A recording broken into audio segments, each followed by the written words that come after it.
Good morning and welcome to the Investor Launchpad, where we talk about how to help people build their wealth. I'm John Moran. I'm Zade Greenwood. And we're here to help you build your wealth, okay? Zade, what's our mission with this whole thing anyway? What are we doing here?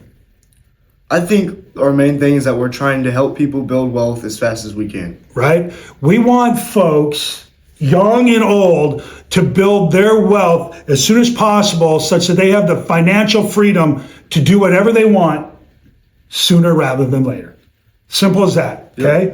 Yep. And who are we? Well, I'm John Moran. I head up a real estate team here in Destin. We do 150 plus or minus transactions a year for, I don't know, $145 million a year. We sell a good amount of real estate. I'm also an investor. I own a property management, short-term property management company and several properties, okay? I'm coming at it from the, tried and true investor aspect. How about you, Zade? Well, me, I'm just getting started. I'm learning how to get in the game, and hopefully that's going to help me out in the futures, like a lot.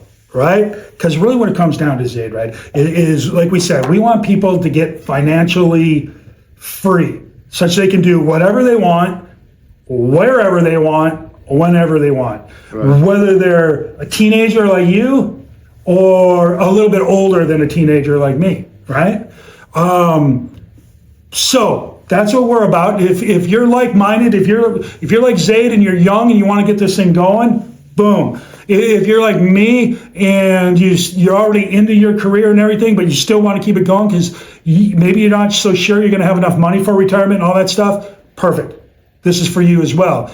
But mostly with this, it's for the younger guys and gals to get them started such that by the time you're my age, Zade, you're only working because you love it. Right? You're only doing whatever you want because you like doing whatever it is you're doing. But you have passive income. You have cash flow that's working for you, right? Yep. So that's who we are. And what we did this week is I tasked Zade with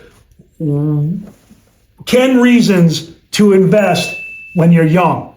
Why even get into this? What is the point of it all, right? What do we come up with? Let's talk about it. What do you got here, dude? All right, so our first thing is becoming financially independent. Financially independent. What does that look like? Tell me what financially independent looks like to you. It's not really having to worry about money or having to pay money, debt, anything like that. Okay, because it costs money to live, right? Right. No matter what. If you're gonna live in a house or an apartment or somewhere. Yeah. Not in your parents' house. Right. Right. You're gonna live in a place. You're gonna have vehicles. Yeah. Probably, right? You're gonna have kids. Yeah. Right. Spouse. Okay. All that stuff costs money, right? And you're gonna live a big life or a little life. Hopefully a big life. A big life. Big life costs big money. Yep. That's right. So what we want to do then is make sure that you have assets that are throwing off cash. Yeah. Such that you can live that big life. Right. Does that make sense? Yeah. Absolutely. And as you get older into my world, you're going to have kids that want to go to college. Expensive. You're going to have parents that are probably going to need some sort of elder care, assisted living, things like that. Expensive. You're going to want to travel. You're going to want to have nice stuff, eat at nice restaurants, right? Yeah. That costs money. And the way you get that is either by working for someone else, a paycheck, a W-2, or you form your own company and you start buying assets that appreciate in value and somebody else pays off, right? And you can use the cash flow of those to live your big life, okay? Yep. That is financially independent. Fair enough? What else did you come up with?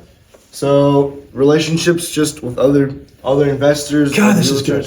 Yeah. Relationships, tell me about that. What does that look like to you? Just creating a strong enough relationship to find people who are, I guess, better than you at what you're doing to make you better. Love it. Love it. So you play football, yeah, right? When you guys are practicing, you do conditioning, yeah, right? And have you ever been disciplined because you maybe got a little loose and you had to do your own extra conditioning, right? Yeah. When you're out running on your own, doing sprints on your own. And then you have to do sprints as a group, as just normal conditioning, right? Yeah. Is it easier or harder to do sprints as a group? It's a lot easier. It's a lot easier because you're all kind of going through it, right? And can you run faster if the two people next to you are running a little faster than you are? Do you have to run a little faster to keep up, right? Yeah. But if you're by yourself, No one's pushing you. it's hard to compare. Yeah. I love it. It's the same thing when it comes to anything. Knowledge, investing, happiness. Anybody who's doing what you want to do at a little higher level, Right. tune into them and chase them. Somebody's always doing more than you are. Right. No matter if you're making millions, somebody else is making tens of millions. If they're making tens of millions, somebody else shows up with hundreds of millions. The way it is, right? Yeah. Go find the person that's ahead of you. Not so far ahead that's unrealistic, but enough Right. ahead that pulls you towards them. Make sense? Yeah. God, that's good. All right, what else you got? Just to pay for parents medically and really anything. How awesome is that? Let me actually say, are your parents getting older? A little bit. Everybody gets older every day, right? You're that much older, right? And when you get older, things start to come into play, right? You want your parents to have a nice retirement? Yeah. Yeah. And if you can help them do that, that's cool, right? Yeah, that'd be good. That'd be awesome. And they may come into a point where there might be some medical needs, maybe some assisted living type of things. And your parents are great, so they probably have that under control, but maybe they don't. Maybe something pops up beyond. And if you're able to do that, that's pretty cool, right? Oh, yeah, definitely. Nice, nice. You want them to say it, Zade Acres, not crappy acres when they're older, right? Right. Totally cool. What else you got? Righty. Having someone else pay for my assets. Oh my, what a thing, right? So Zade, how is somebody else going to pay for your assets? How does that look? Really just in simply having or getting more back than what you pay for something. Okay, good, right? So you're going to buy a property, for instance. Right. Okay. You're going to buy a property and you're going to rent it out. Yeah.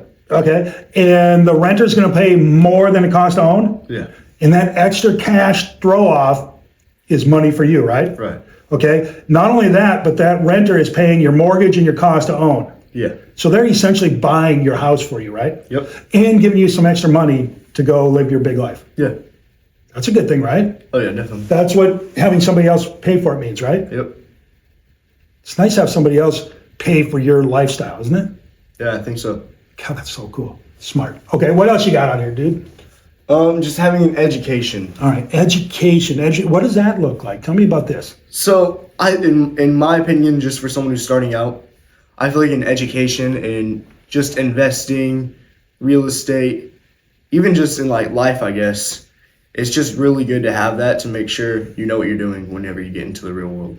It's nice to have a teacher, a mentor to educate you, right? And we talked a little bit about that. But it's also nice to know what's going on. Sometimes you have trial and error, okay? I don't know anybody yet that's ever done anything and everything has worked out for them. Usually what happens, you probably learned this on the football field and your classwork and whatever, your life. Yeah. Did you recently get your driver's license? Yeah, pretty recently. And you had a car, right? Yeah. Do you have a car right now? Not at the moment. Why not? Got in a wreck. You got a car accident, right? You learning anything from this? Yeah, a lot. You're learning a lot, right? I mean, that's the way it is. That's just the way it is. And you're going to be a better driver. Nobody got hurt. Your car got hurt, but nobody else got hurt, right? You're going to get a new car and you're going to be a better driver, right? Yeah. Is that education? Very much so. Yeah, that's education, all right. Awesome. What else? Tax advantages. Tax advantages. You know what taxes are, right? Yeah. So the world pays income tax, right? That's the tax you pay the U.S. government on how much money you earn. Right. Make sense? Yeah. So the key for most investors is to earn very little income. You with me on that? Yeah. Because if you earn very little income, you pay very little tax on that very little income. Make sense? Yeah. But you have money coming in from the value of these assets. So when the renters pay the asset down, the mortgage and all that stuff down, and appreciation and inflation run the value up, you get this gap that's known as equity. Right? And you can borrow against that equity at zero taxes, which is nice. Now you have zero income tax or very low income tax, but you have the amount of money you need to live your life. Okay. So it's a cool thing. You get and not that taxes are bad. You should pay whatever legal taxes you're supposed to pay. Right. But the government rewards people by paying lower taxes if they do what the government wants. And one of the things the government wants is create housing, places for people to rent, to live in, right? And some other things. So that it gives you a massive tax advantage if you're doing that. What else? Diversification. What does that mean? Tell me about this. I think overall it's being able to do different things. That way, if one thing fails, you can go to another thing. Okay. Easily. Love it. Let's think about this. Let's say you're a football team. Are you familiar with Florida State and what's going on with them? Yeah. So Florida State, if you don't know, football went undefeated. Right. But they did not get in the playoff for the national championship. Right. Okay. And the reason why is why, do you know? I actually do not know about that one. I do. The quarterback got hurt. Oh, yeah. And when their quarterback got hurt, the people who pick the folks that go to the playoff decided that Florida State wasn't going to do well in the playoffs, so they didn't invite them to the playoff because their quarterback got hurt. Right. All right? But even though their quarterback got hurt, Florida State kept winning. Their offense struggled, but their defense was great. Right. So they diversified. They had a good enough defense to carry them. But what the playoff committee is doing is they are diversifying. They're leaving Florida State out because they don't think Florida State's going to be strong enough, so they brought in another team, in this case Alabama, to fill out the thing because they think they're going to be a better team, right? I don't know if that's a good analogy. I don't know. But diversification looks like this too. Maybe you're going to invest in single-family homes, maybe vacation rentals. Right. Maybe apartment buildings, multifamily, right? Or maybe commercial. Maybe you're going to do office buildings. Yeah. Because one group of those is going to be rolling and one group is not going to be rolling and some are going to be doing something in between. Right. But if you're able to diversify, you're always going to have something working for you. Okay. Does that make sense? Yeah. So that's a good reason to invest. What else? Hedge against inflation. Inflation. Do you know what inflation is? Yeah. What is it? Put them on the spot. Here we go. Test question number 1. What is inflation? In my understanding, inflation is just the value of things, I guess, going up in price. Okay, the price of things going up. Okay, that is generally, all right.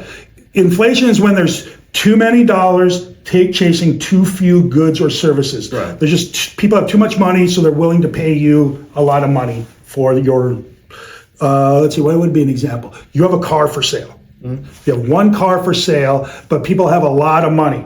Yeah. So if people have a lot of money and you have the one car for sale, you're going to charge a lot or a little? A lot. A lot. And they're going to be able to pay it because they have a lot of money, right? Right. There's too few dollars chasing too few cars in this case. Yeah. Now, let me take it the other way. What if there's 25 cars for sale and the people out there buying these cars don't have very much money? They lost their job, for instance. Right. They don't have any money. How hard or easy is it going to be for you to get a high dollar for that car you're selling? It's pretty hard. It's going to be hard. So the way inflation works is the government prints money and they create more dollars. And they give it out to people. People go out and buy stuff with this. And that drives prices up. And then when prices go up, the government freaks out and the Fed raises rates and stuff. And that makes it expensive. People don't buy stuff and that forces companies to lower the price. Does that make sense? Yeah. But over time, inflation always goes up. All right? And appreciation, the value of something, because of that inflation, drives the prices of assets up. Okay? Yeah. So that becomes, when you own something that isn't tied to inflation, you have a fixed rate loan, for instance, on that house. Yeah. Right? You want to buy cash flowing property with a fixed rate loan, because now your cost is always going to be fixed and inflation is going to go up, and that spread is where your equity is going to be found. Awesome. So yeah, owning an asset like real estate is a massive hedge against inflation. gold, things like that, but certainly real estate. Yep. What else you got? And leading on to that, I guess, assets. Assets. Always good to own an asset, especially a real estate asset, because you can depreciate against your taxes and appreciating asset. A property that's going up in value, you get to depreciate the value on your taxes. Super cool. Then there's other things like cost segregations, all kinds of stuff that go in here with regard to assets. Yeah. And as we said, assets hold their value in inflationary periods of time. And you can borrow against them, you can do all kinds of stuff. So, Right. so investing in assets is super cool. Yeah. Now, we have 11 on here, which is really probably number one, and that's compounding. Remember when you looked up compounding? Can you explain Yeah. what that is? Like in a definition, I guess. Well, what is it when you think it is? What do you think it is? Because this is the key to everything, people, the compounding. Compounding. If it's kind of hard to put in my own words, I guess, because of how little research I do. You want me to help? Yeah, if you can help Okay. stack on. So if you buy a property today, or if you invest some money today, Right. $1 a day every day for 25 years, Yeah. it adds up, right? Right. And not only does it add up, you get interest. The bank will pay you interest, or appreciation. The market will increase the value because inflation and appreciation, Yeah. it goes up, right? So the longer you own your asset, the more it's going to go up in value. Right. So when you're 16, if you can start saving money when you're 16, in 20 years, you're going to be 36, but you're going to have 20 years of the compounding every year. And so your $1 is going to turn into $2. So if you're getting 10% on $1, that's what, 10 cents? Yeah. So now you have $1.10, but then you add another dollar to it, you have $2.10. And then if you get 10% on that, now you got 20 cents, Yeah. on and on and on, right? Okay. So over time, your initial investment just blows up. And I think Dave Ramsey had something where I think if you invested like, what was it, $10,000 or something, or what was it like? Do you remember this? I don't remember exactly what the. But if you invested some small amount of money starting at 16 and you stopped when you were like 20, that money already in there is going to appreciate and compound over the years in such that when you turn like 55 or 60, it'll be worth $1 million. Right. Okay. Just that amount of money you put in then. Yeah. It's the same thing with real estate. Say if you're able to buy a property in the next couple of years with a 30-year mortgage on it that somebody else is going to pay for, in 30 years when you're 46 years old, that property, say you bought it for $500,000, will be paid for. All right, the $500,000 will be gone. Somebody else will have paid it. Yeah. But in that 30 years, you're going to collect rent every month from that thing. It's going to pay down the mortgage, the cost to own that property, and anything extra. So all that time, you're going to take that money, either live a big life or maybe reinvest that extra cash flow into something else, like Dave Ramsey says. Yeah. You're going to have millions when you're 40 from that. Right. And that $500,000 property today, in 30 years, is probably going to be $1 million, $1.3 million.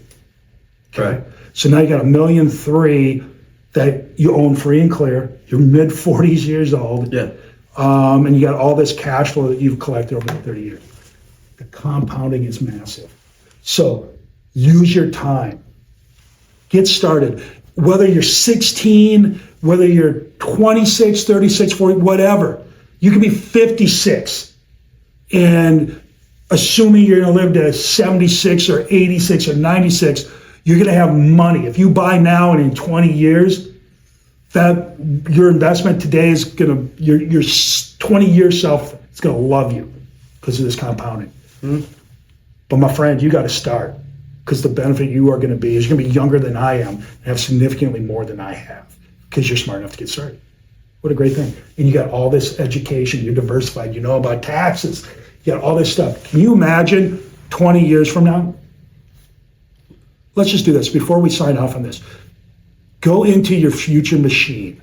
Zade buys a house every third year. So in 20 years, you have 7 properties that somebody else is paying, and they're all throwing off money. What does your life look like when you're 20 years from now, when you're 36 years old? What are you doing? I mean, hopefully, I have like a wife, maybe a couple of kids, financially independent. What are you doing? Are you traveling? Sure, I like to travel out. That'd be good. Where are you going to go? Where are you going to take your people? I mean, You got enough money, you can go where you go. Where are you going to go? let's hope if I get a wife, she likes it. But I would love to go skiing a lot. You want to go skiing. Wouldn't that be great to be able to go skiing whenever you felt like it? Oh, that'd be awesome. What if you went skiing at your own condo that you rented out when you weren't skiing? That'd be pretty cool. That made even more money, so that trip to go skiing is free. Somebody else is paying for it. That'd be pretty cool. Nice, right? What else? What kind of car are you driving? Shoot, anything nice, I guess. You like nice cars, dude. I know you do, right? So yeah. See what I'm into. Yeah, but you're gonna be able to do whatever, right? Yeah. By doing that now. So cool. So folks, this is the game, right? We want to teach you. That's what we do. We come back every week. We're gonna teach you how to do these things so you can be like him. And by the time he's my age, you have whatever I have times 50. God, that'd be great. It'd be so great. What do you got to tell folks? Anything? Follow these steps on here. I mean, listen to what John says, and hopefully that should lead to some success. And then, you want to talk about that class? Oh, we're going to be starting a class next year. We'll get some more information out on that in the coming weeks.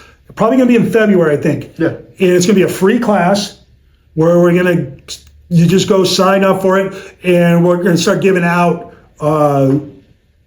information, teachings on how to do this. Yeah. How to get wealthy, how to get financially independent as soon as possible. Okay. And we've got all kinds of programs and opportunities for folks coming in 2024. It's awesome. Yeah, we're fired up on that. There you go. There you go. What else? What's our outro here, guy? If you want to become successful, follow these steps and invest. Yep. Start now. And how about this? More in 24. More on 24. There you go. See you guys next week. Yep.